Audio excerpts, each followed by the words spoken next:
Number 10. Stopped a train with his body. In the second Spider-Man film starring Tobey Maguire, Spidey goes through some burnout after losing MJ to John Jameson and having his friendship with Harry Osborn fall apart. During this time, he's lost his spider powers and he gets attacked by Doc Ock. After an intense battle, the Mad Doc leaves Spidey to rescue a rogue train heading off of the rails. Pete, having already taken off his mask, puts himself directly in the line of danger and is stretched to the point of nearly breaking in two as he gives everything he's got to stop the train. The effort leaves him battered, bruised, and barely conscious, and in a touching moment, the citizens of New York move him to safety and return his mask, swearing that they won't tell a soul. It's a touching tribute to Spider-Man's sacrifice, and it definitely looks pretty painful. Hey Nerd Squad, if you like these videos and you want to see more, take a second to hit that like button and ring that notification bell. We really appreciate it.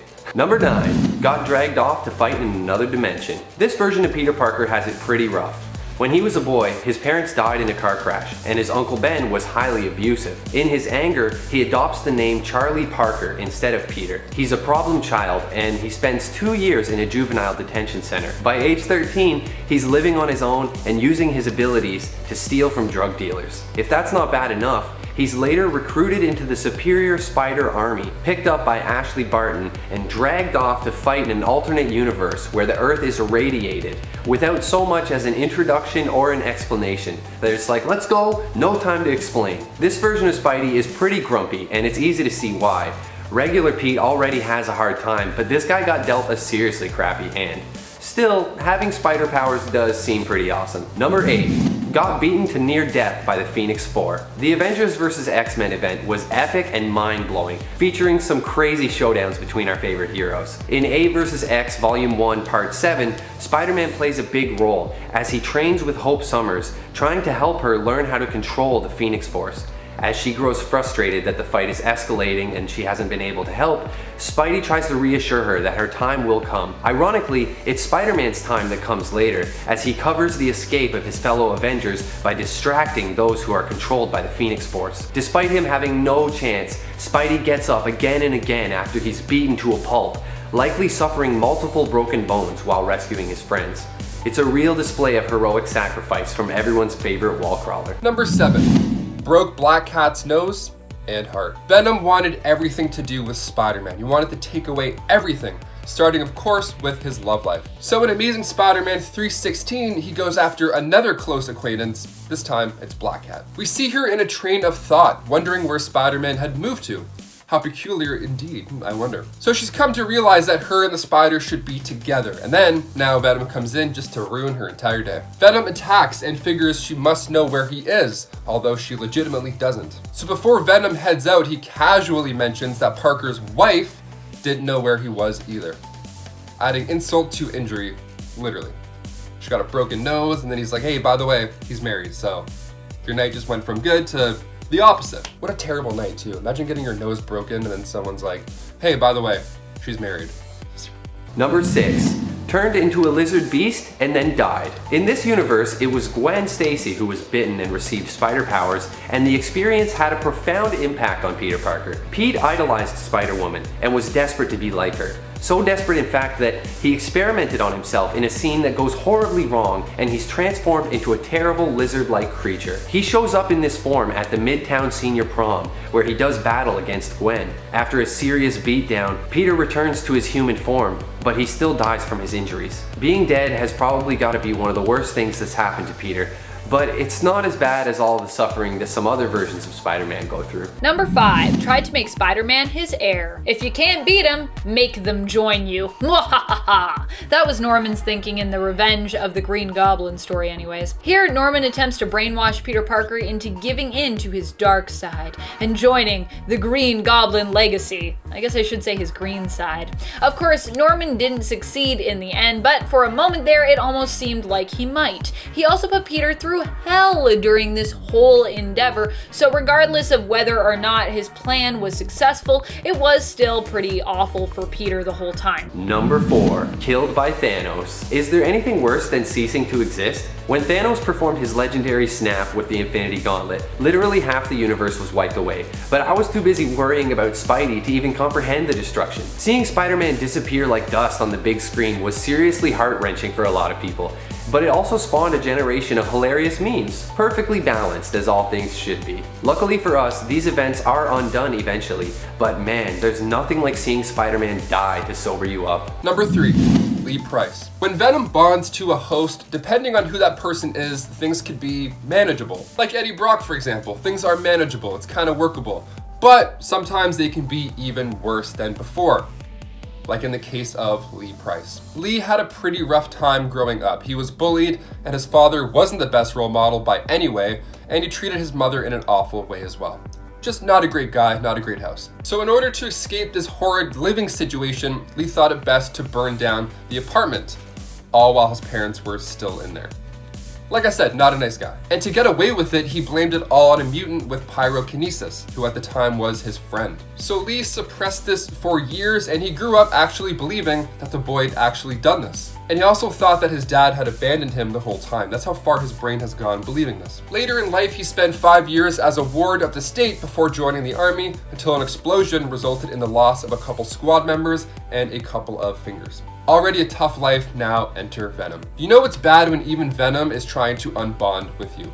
That's how you know. Lee used the symbiote for awful things, so much so that Venom was actually relieved once Lee had left the picture. Number 2, Ben, the last person alive on Earth. This version of Spider-Man is actually Ben Parker, in an alternate reality where he received spider powers when he accompanied his nephew Peter to a science demonstration and was bitten by a radioactive spider. Ben decided to use his powers to help others, but retired after his nemesis, the Emerald Elf, discovered his identity and killed his wife and Peter. Later on in life, Ben is approached by Ezekiel Sims, who warns him of the imminent arrival of Morlun, devourer of totems, on a mission to destroy all spider folk. Ezekiel allows Ben to hide in his bunker under Sims' tower, and while he's there, the whole city of New York and presumably the world is subjected to nuclear destruction. He only emerges from the bunker later when the other spider totems arrive in the universe to enlist his help. He is reminded by the OG Spider-Man of his own advice about great responsibility, and he suits up one last time to help the spider army. It must have been really lonely just sitting around in that bunker though. Damn. And here we are at number 1. Turned into a zombie and ate Mary Jane and Aunt May. This one is just seriously messed up. So in this story, a zombie virus is infecting heroes like Luke Cage and Hawkeye, and eventually Spider-Man as well. After being bitten by Colonel America, Spidey takes a punch that dislocates his jaw, and then in this fight realizes the level of destruction happening all across the city. He realizes in the moment he's gonna have to go save Mary Jane and Aunt May, so he just bails, swings off to go and save them ASAP. Unfortunately, he does show up a little too late, and the zombie virus is already working its way through his body. When MJ approaches, he lashes out and bites her, and as she turns into a zombie, Pete sets to work on Aunt May. Ultimately, we are treated to this horrifying scene in which Spidey holds up Aunt May's severed head and screams at it. Yeesh. Number 10, Reshaped the Universe. This one only gets ranked lower because it comes to us from the alternate reality of a What If comic. In this What If story, Norman Osborn gets his hands on the Infinity Gauntlet and uses it to reshape reality, all to impress his daddy. What's even more awful is when his father confesses that he actually loves him. Norman then can't even bring himself to believe his father's acceptance, and in the end destroys his father, thereby destroying himself in the process. So this was in a weird way not just a bad thing he did to reality, but also did to his own self. Which I guess would be a good thing for reality. Definitely be a good thing for Spider-Man. Number 9, Cheated. We find out about this one in Red Goblin, Red Death, and what's worse, it's a story that in the present day of that comic has a pretty gruesome ending. Here, Norman runs into an old Empire University pal, if you could call him that. Ned Tobolowsky was someone Norman knew in school, and it's implied that at least they were friends, or at least acquaintances, before Ned spilled the beans about a cheating apparatus that Norman was using and had built. Ned's big mouth almost cost Norman his schooling. He lost his scholarship and was almost expelled, like this close. Honestly, if he created a cheating machine though, he probably should have been expelled in my opinion. Like, I don't know how they let him continue going to school after that. Norman gets Ned back though when Ned stops him on the street years later while he is Red Goblin. not a good time. So true, what happens to Ned at least wasn't necessarily Green Goblin's doing, but I'm gonna count this anyways because 1, this thing happened way in his past, and 2, this list is more centered around Osborn as Goblin as opposed to like any specific Goblin identity. It's called Green Goblin, but I'm approaching it as like a Norman Osborn list.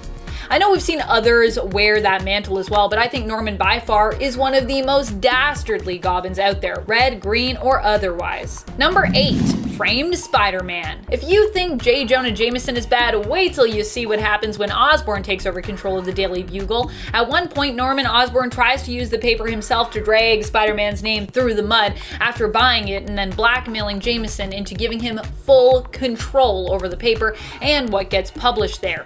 He then frames Spider-Man for murder, making it look like his webbing basically caused someone to die by asphyxiation, and puts a bounty on Spider-Man's head, starting off the Spider Hunt story arc. Of course, Peter finds a way out of all of this trouble and makes sure that Norman gets his in the end, but he still has to suffer through everyone hunting him down and believing that he was a killer, so still, it's pretty terrible. And before we move on to this next spot, just a quick reminder to give this video a thumbs up if you love Norman as much as we do.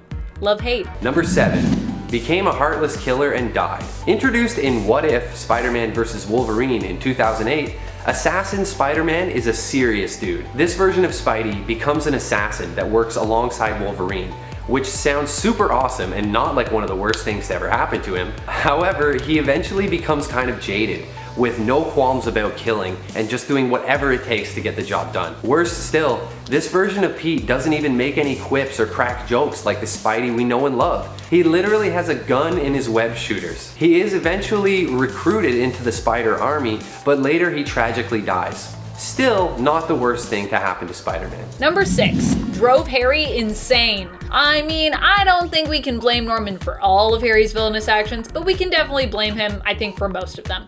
As of late, Harry has resurfaced as the villain known as Kindred, twisted into some combination of Harry's soul combined with that of a demon. This even darker version of Harry blames both Peter and his father for everything that went wrong in his life, and comes back to hold them both accountable and make them pay. I guess you could also look at it in the way that Norman and Peter share the blame here for Harry's psyche cracking. As in loving both of them and then discovering their true identities, it created great conflict in him, causing him to turn on Spider-Man and later also to resent his father and his role as Green Goblin, and kind of his legacy really, because he also, you know, kind of gets that crazy from his dad, just saying. Number 5. Ditch the gear. Sometimes when you don't need something anymore, you drop it like it's hot. Like that scene from Forrest Gump where Forrest runs out of his leg braces. But now sometimes when you realize you don't need something and you get rid of it, sometimes you just happen to be Venom, and sometimes that thing you no longer need is Angelo Fortunato. So back in 2005, Marvel wanted to reboot Venom. So the new Venom host was Don Fortunato, after he won the symbiote in an auction. What a great win, by the way. I would definitely bet on that. He gave the suit to his son Angelo to make him more tough. Okay, sure, it works. Hey, trust me, man, it works. Eddie warns him about the risks, but Angelo didn't listen. Angelo attacked Spider-Man and ripped out his heart, only to discover that it was just an imposter. And then after a fight with Spider-Man, Angelo just left out of fear. He was getting his butt kicked, he wanted nothing to do with it. And Venom wasn't a fan of that, so he left the host mid-air. He just dropped him like it's hot. But his gear wasn't working properly after the fight Angelo had just caused, so how unfortunate is that? Number 4, killed JJ. That's right, while in main continuity, JJ would end up being blackmailed by Norman Osborn, in the Ultimate Universe, he would end up being murdered by him. I know, so crazy, especially considering that Jameson thought he had actually shot Norman dead and was in the middle of panicking over the fact. Norman, however, surprised him by getting up and transforming into his goblin self, revealing that in this universe, he was Immortal Green Goblin. Yep, before we had the Immortal Hulk series, we had this. Number 3. Became one of the 4 Horsemen of Apocalypse. This has actually happened to Spider-Man on 2 different occasions. Once in Cable and Deadpool number 15 in 2005, and then again in Avengers Volume 4. In these 2 stories, Apocalypse unleashes his master plan for world domination, which includes recruiting 4 people he finds fit to be his Horsemen of the Apocalypse. The 2010 version is especially horrifying, with Spidey being horribly mutated into this hairy white beast, seemingly fused to a horse-like creature that looks like it's made of webbing. Being used by evil bad guys is bad enough, but being turned into a hideous monster for that is definitely not Spider-Man's finest hour. Number 2, killed Gwen Stacy. We all know this one to be one of the worst things that Norman as the Green Goblin has done, so I don't think it's a surprise that this one is high up on our list. One of the worst, not just from Peter's perspective, by the way, but also from fans' perspectives. Many still believe that Gwen was actually the one destined to be with Peter, and in fact, that she would be a better match for him than Mary Jane herself. I personally love MJ and Peter together, and I like to think of Gwen's death as a what if that can only really ever theoretically be answered if she lived. Still, even just from Spider-Man's perspective, this has to be one of the most dastardly deeds his foe has ever committed, as Peter Parker for years has also still blamed himself for Gwen's demise, making this wound just that much more tender and that much more deep. Green Goblin did it, but then Peter still blamed himself. Rough. Number 1, had children with Gwen Stacy. It was really hard for me to try and reason which of these last few points was really the worst, because they're all really bad, especially these last two. Killing Gwen or having children with her. Which one is worse? In the end, however, considering that he later kills her, I figured this one took the cake. Yep, as if Norman Osborn wasn't diabolical and creepy enough in the comics, we had to retcon in something even more nauseating for him. Enter Sin's past. Here it's retconned in that Norman and Gwen slept together, and as if that wasn't bad enough, he got her pregnant. She gave birth to twins in secrecy in Europe who would be raised by Norman to think that Spider-Man was their father, and that it was he who had killed their mother. I'm not sure if it gets any worse than that, but if it does, I don't think I want to find out how it gets worse. Number 10. A healthy diet. What makes a deadly space goop even more terrifying? Well, let's start with its choice of meal. Us. He likes to eat us and our brains. In The Amazing Spider-Man issue 333, Venom said to Spider-Man, "We want to eat your brain." Now, him just saying that to you must be intimidating enough, let alone actually doing it, which we see in Venom the Hunger issue 1. He even surprises himself too when it goes from just being a threat to an actual thing that happens. The symbiote needs to feast on brains, not just because it's yummy and fun, but because of a certain chemical found in the brain instead. Eddie isn't a big fan of this throughout the comics and often prevents it from happening by giving Venom chocolate instead. In my opinion, that's a really good solution. Offer anybody chocolate instead of anything, they'll probably take it. Because chocolate contained the same chemical, so it worked. It was a nice tasty substitute. Until eventually writers just stopped including the need for human brains for a meal altogether, which is great. Let's just do more of that, less eating brains. And before we head over to number 9, if you guys could go ahead and give us a thumbs up down below, that would be great. You guys are the best. Thank you so much for watching. Now back to our list. Number 9. Pushed Peter Parker. Now, when I say he pushed Peter Parker, you might be thinking, okay, well, so what? This guy does backflips off the Empire State Building for fun. So what's a push really gonna do to this guy? Well, this was an issue because Peter Parker's spider sense didn't go off, which he found troubling. It should have went off. It's danger. Why didn't they tell him? Now, do keep in mind, this is before Venom made his big comic book debut in Amazing Spider-Man 300, so his ability to block his spider sense was still a mystery. So Peter luckily saved himself with his reflexes and good Samaritans to help him out off the tracks, but Venom was trying to get rid of Peter long before he was slurping up bad guy brains. Now, the fact that he didn't say anything catchy or announce his big plan, any villain monologue, makes it more realistic and pretty scary. Number 8. Mary Jane trauma. Back in his first comic book appearance in 1988, one of the first things Venom did was introduce himself to Mary Jane in the next issue. In this moment, she can't even remember her name. She knows almost nothing because her mind has been harshly numbed while she's cruelly drowned in this onrushing tide of primal fear. That's what the comic says. That's how they described it. And these emotions may never fully fade away. And it's all thanks to Venom. She's so beyond scared that when Peter walks in with the black suit on, she thinks that it's Venom for a brief second. Venom even says that although it wasn't their target, shaking her up could still work. Yeah, for sure. Let's just terrify some people and ruin their lives just because. Awesome. therapy not included. Number 7, transformed Carly Cooper. And not in a good way. While under the mantle of Goblin King, Norman sought information from Carly on the true identity of Superior Spider-Man.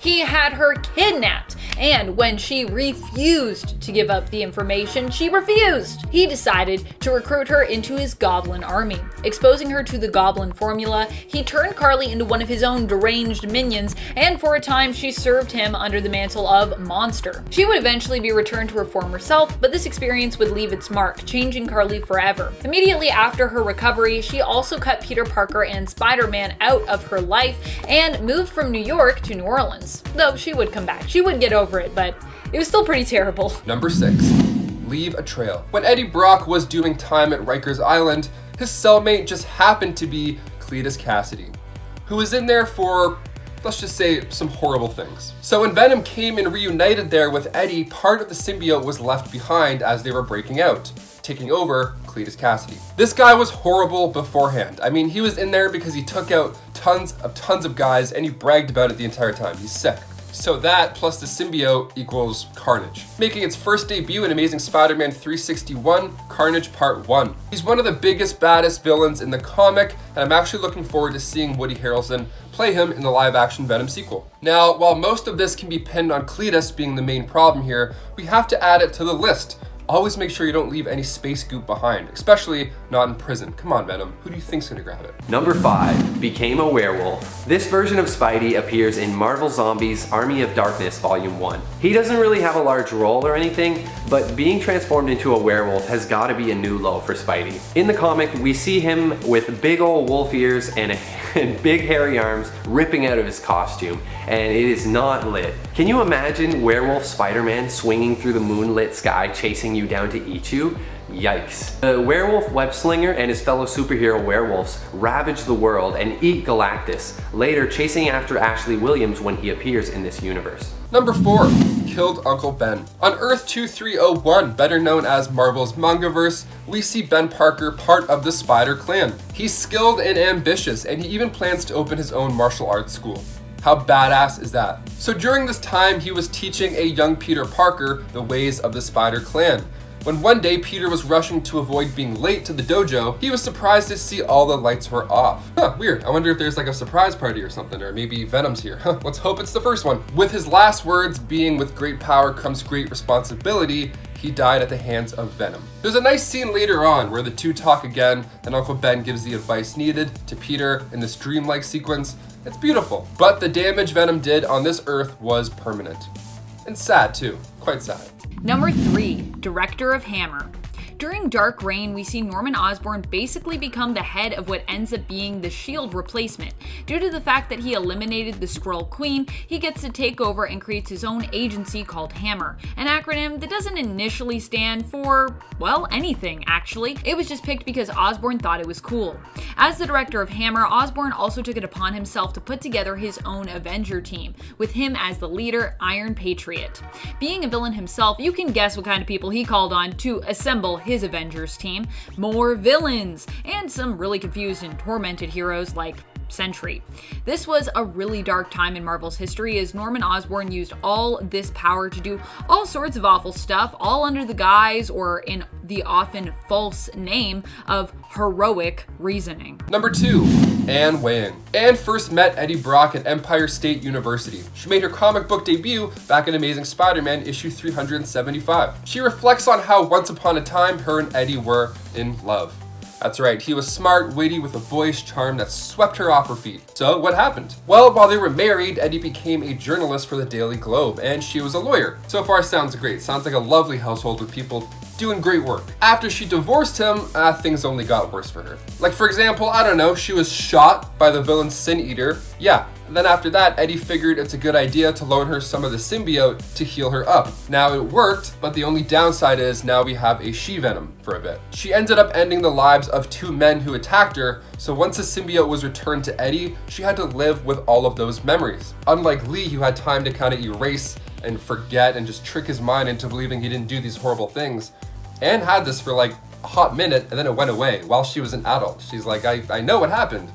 And it doesn't work out well for her. She was traumatized until the end of her life. She couldn't even leave her own apartment. Even for such a short amount of time, Venom can cause quite stress levels. Number 1. Planetary attack. In Venom Space Knight issue 8, the symbiote teaches Flash Thompson a lesson about its past. Back to where it all began. Back to where the first host was born. Yeah, so after the two had bonded, he went back to his homeworld and took out everybody. Now all that remains are just graves of the dead. Venom describes this first host as a cruel and twisted soul.